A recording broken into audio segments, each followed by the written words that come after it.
탄지로가 요리이치 영식을 보고 떠올린 화투패 귀걸이 장식을 단 검객에 대한 기억.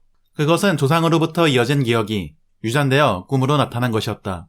기계인원과 훈련한 탄지로는 동작 예지 능력을 습득하여 마침내 요리이치 영식의 움직임을 뛰어넘을 수 있었고, 그 결과 인형 안에 숨겨진 오래된 칼 한 자루를 발견하게 된다. 과연 이번 아이는 어떤 내용이 기다리고 있을까? 요리이치 영식에서 나온 칼은 탄지로가 칼이 필요하던 참이었기에 인형의 주인인 코테츠가 탄지로에게 주기로 했습니다. 그런데 당연하게도 300년 이상 지났을 칼은 녹이 슬어 있었고, 그때 벌크업한 하가네즈카가 나타나 뺏어가게 됩니다.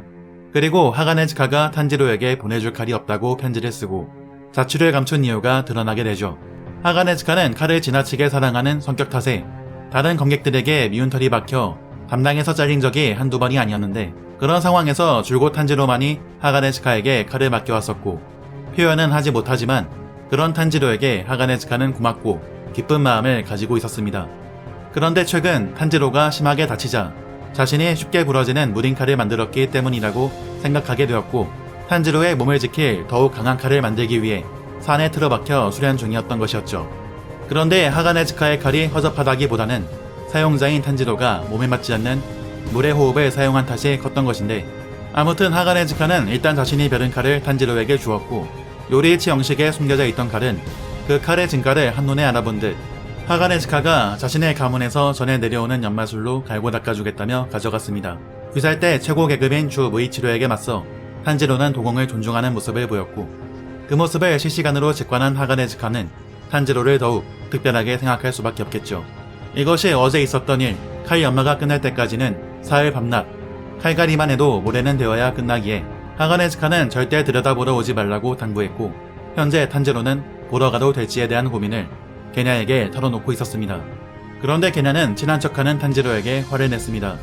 전에 탄지로가 발을 부러뜨렸기 때문이죠. 그러나 탄지로는 은근슬쩍 시나즈가와가 아닌 게냐라는 이름으로 부르고 샘배를 건네며 친근하게 대했습니다. 그런데도 이들의 사이가 진전될 기미는 보이지 않았죠. 그리고 곧 깊은 밤이 되었고, 무이치로는 자신에게 새로 배정된 도공인 카나모리가 어디 있는지 알아보기 위해 탄지로를 깨웠습니다. 이에 탄지로는 어차피 하가네즈카에게 가보려고 하던 참이었기에 아마도 함께 있을 카나모리를 같이 찾아보자고 말했습니다. 그런데 무이치로는 어째서 남한테 신경 쓰는 건지 물었고, 이에 탄지로는 답합니다. 남을 위해서 하는 일은 결국 돌고 돌아서 나 자신을 위한 일이 되기도 한다는 것이었죠. 탄지로의 대답을 들은 무이치로의 얼굴은 순간 생기를 되찾았고, 탄지로가 뭐라고 말했는지 다시 물었으나 네즈코가 갑자기 깨어나는 바람에 흐지부지 되어버렸죠.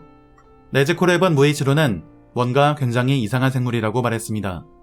전에 탄지로의 상자에 든 네즈코에게서 느낀 기운은 분명 혈기였으나 지금은 자세히 설명을 못할 정도로 되게 이상한 느낌이었고, 무이치로는 자신이 전에 만난 적이 있는지, 전에도 이랬는지 자신의 감각에 굉장히 혼란스러워했죠. 그때 마침 탄지로는 네즈코의 피가 어떻게 변화됐는지, 타마요로부터 조사 결과를 받기 위해 타마요의 고양이가 돌아왔는지 생각하고 있었는데, 이들은 순간 밖에서 어떤 기척을 느끼게 됩니다. 그 기척의 정체는 상현회사 한탱구였죠. 눈 한번 깜빡거리는 차냐도 안되는 순간 탄지로와 무이치로는 이 혈기가 상현임을 감지하며 바로 전투태세에 들어갔고, 무이치로는 안개의 호흡 재사형 이류배기를 사용합니다. 이를 한탱구가 뛰어오르며 피하자 탄지로가 히노카미카구라 양화돌로 공격했고, 떨어진 한탱구를 네즈코가 각성한 모습으로 공격했는데, 탄지로는 네즈코가 또다시 폭주할 것을 우려했는지 그 모습으로 변하지 말라고 했습니다. 그리고 무이치로가 한탱구의 목을 베며 마무리하게 되죠.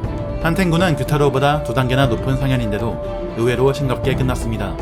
물론 탄지로는 이렇게 쉽게 끝나지 않을 거란 것을 경험으로 알고 있었죠.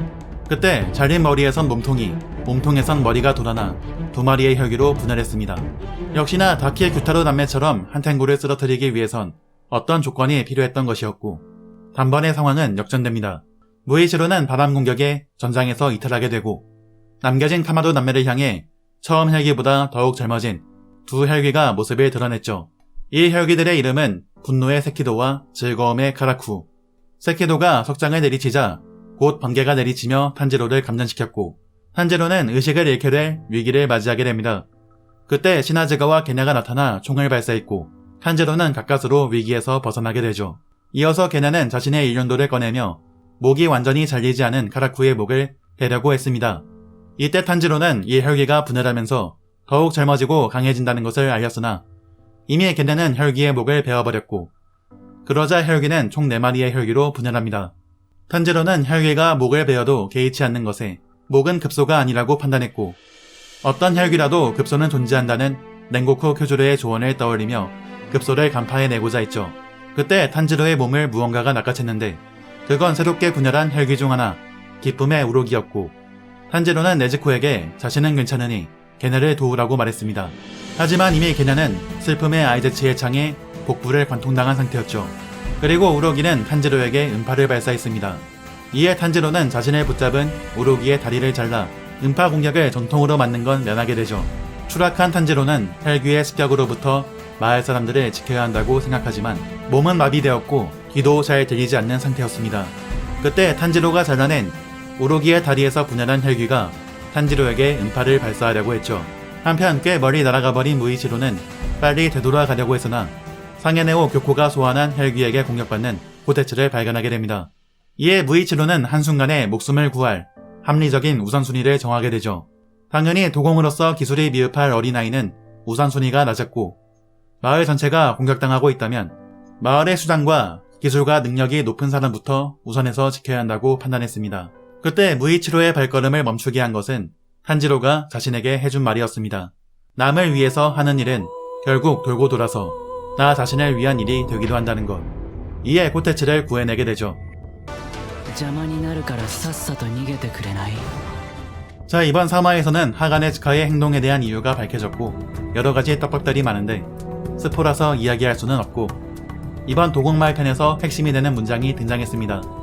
남을 위해서 하는 일은 결국 돌고 돌아서 나 자신을 위한 일이 되기도 한다는 것. 요즘 세상에 남을 위한다는 말이 얼마나 생소하게 느껴지는지 모르겠네요. 자, 상현의 혈기 2마리가 도곡마을을 습격한 가운데 과연 탄지로와 그 일행들은 마을을 지켜낼 수 있을 것인지 다음 4화에서 뵙도록 하겠습니다. 규면의 카날은 이리아뷰.